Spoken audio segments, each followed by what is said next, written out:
Hi guys, my name is Jay Gannon and welcome to my YouTube channel where I help you to maximize your LinkedIn content. In today's video, I'm going to show you how to find ideas for LinkedIn posts, which is one of my best LinkedIn content tips.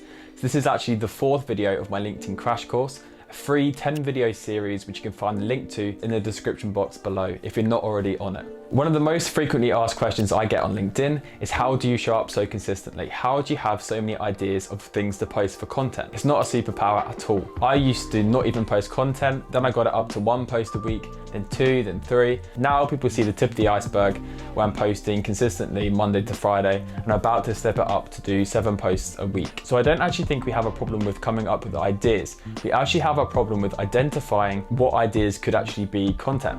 So let's break down how to find ideas for LinkedIn posts into my 3 C's framework. The 3 C's represent capturing, curating, and creating. So that's capturing your ideas down, curating different resources and turning them into content, and then also creating original content. We're all human, we all have ideas throughout the week. The chances are most of us don't actually stop and make sure we capture our ideas. It's common that our ideas don't come to us when we want them to, like when we've opened up a Word document to write our new content. It usually happens when we're going out for a walk, we're having a shower. A quick story about me, when I was at university, I realized that a lot of my ideas actually came when I brushed my teeth.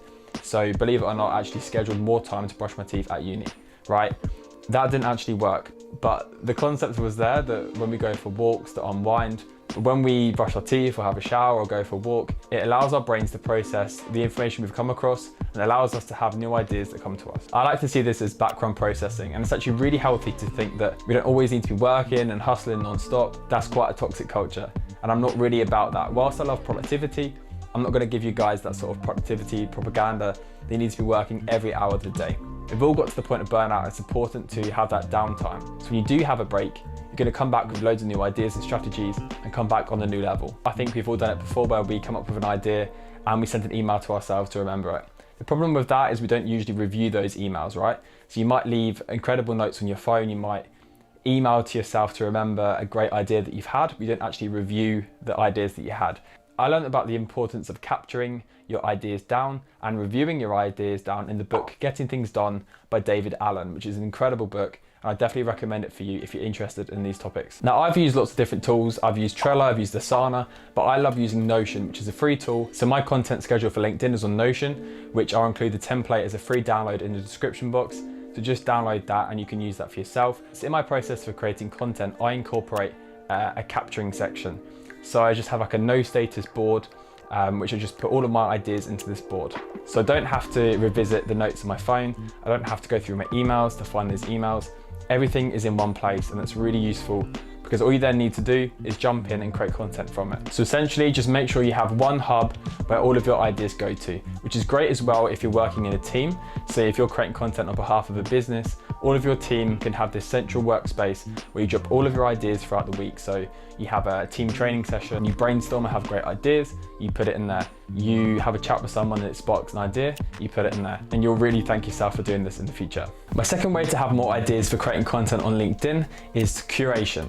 So curation is when you take lots of different resources from all different places. So maybe you watch a YouTube video and you take an idea from that, you read a book and you take an idea from that, or you come across blogs and articles online. So essentially content curation is taking different ideas and resources and putting them in one place. So if you're a content curator, I think it's a great place to start if you're new to creating content on LinkedIn. You can become known as someone who is great to follow. You share the best articles that you come across, books and podcast recommendations. And so by following you, people get easy access to other creators. I think Tim Ferris is one of the best examples of this. So he has a podcast with 400 to 500 episodes where he interviews the most interesting guests. So just by listening to his podcast, you get exposure to all these different people. One of the main reasons why I like to use Notion in my content schedule is because of the Web Clipper Chrome extension. So as you can see here, with the Web Clipper, you can come across an article online and you can use the Web Clipper to drop that article, that resource, that YouTube video into your Notion board.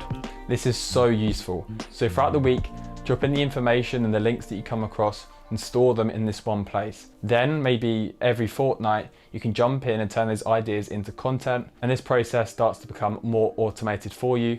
And you're actually generating ideas for LinkedIn on autopilot. If you don't want to use Notion, there are other great tools, Trello, Asana. You could just use a Word document for this. You could use the Notes app on your phone. Then there's another Google Chrome extension called Pocket, which does exactly the same thing. I'd strongly encourage you to build up the habit of when you come across something to drop it into a workspace. So for me on Notion, I have a reading list. So if someone recommends a book to me, I'll find it on Amazon and I'll drop the link into my reading list. So the next time I want to come across a book to buy, I'll see what people have already recommended to me. I had the same thing with podcasts. So if I go to the gym and I want a podcast to listen to, I'll check what people have already recommended. It's essentially thinking about your future self. So if you're looking to create more content, you're looking to extend the post frequency that you currently have. So say you post 3 times a week, you want to go to 5, and you're wondering how to increase your output, I would then say increase your input. If you're reading more books, you're listening to more podcasts, you're having more interesting conversations with interesting people, you're going to be increasing your input. This will mean more ideas will come to you, new perspectives, new things to try, which you can document. So this is where I would start. And this will be achieved by 3 C's model of capturing, curating, and creating. When you use the web clipper or Pocket and you drop in, for example, a podcast episode, you can jump into it and you can just write maybe timestamps of your favorite points. So if you listen to a podcast and you come across a quote that you loved, write it in there because you'll thank yourself later. Then all you need to do is jump in at a later date, expand that quote into content. Then curation can easily turn into creation because you can turn an idea you've got from elsewhere, add your own layer, your own perspective onto it. Potentially you disagree with it, or maybe you agree with it and here's why. Then that can be content which is original as it's your thoughts. Here are some examples of other curation tools which I use every week to create more content on LinkedIn. You could set up a Feedly to create a feed of your favorite websites. You can then just check this feed routinely for content ideas. So instead of each week having to check 10 to 15 different websites and blogs, all you need to do is check this Feedly, which will update regularly. You can see this as an inbox 0. So jump into Feedly, read certain articles, remember where you stopped, and you can jump back in at a later date. I also like to use Medium. So every single week in my preferences, I get a weekly roundup of articles about business, productivity, and personal development, which I've chosen. So the best articles of that week posted on Medium. So again, I have a process for this. So I don't jump into an article and read it there and then. I then get distracted and switch my task and I procrastinate. Instead, I look at the titles and drop the articles that look interesting into my content schedule. So when I'm ready, I'll scan the articles and see how I can create content. This allows me to stay in the zone of the deep focus of the task at hand, but knowing I'm helping myself in the future because I've got ideas which I'm stockpiling to create content from. I'll talk more in detail about my system and process for creating content on LinkedIn, which is one of the last videos of my LinkedIn crash course. So if you're not watching this video in the playlist already, look in the description box where you'll see my 10-part video series of my LinkedIn crash course, a free course to help you to create content useful for beginners and also for advanced creators on LinkedIn, as it shares the latest tips, tricks, and tutorials. Lastly, in my 3 C's model, we have creating content. Once you've identified your LinkedIn content themes, typically people find creating content hard because they expect to think of ideas on the spot, to pluck out new concepts and perspectives just in that moment. It's an incredible feeling when you have content pre-made for the next fortnight or for the next month. If you do create content already and you have people who regularly show up, jump onto a direct message. Firstly, thank them for their time and then ask them how you can go further and what content they'd like to see from you. It's essential to collect this qualitative feedback, otherwise you're simply guessing on what your audience wants to see. Okay, so here's a bonus tip. Document your journey. You might have heard Gary Vaynerchuk mention this as one of my favorite things he's ever said is to document, don't create. Whilst I agree with this, I think you should be doing documentation on top of the 3 C's model. So you should be capturing your ideas as they come to you, you should curate content, create content, and also document your journey. I personally started with documentation because, like many of you, I didn't take the time to outline my themes. So instead, I just started to post about what I came across. So I wanted to start to post videos, so I did a video about my journey being behind the camera. I started to document the skills I was learning, so the morning routines I was trying, the different productivity tools I came across, and then I would also curate my favorite podcasts, books, and articles that I came across. Simply share what you're doing.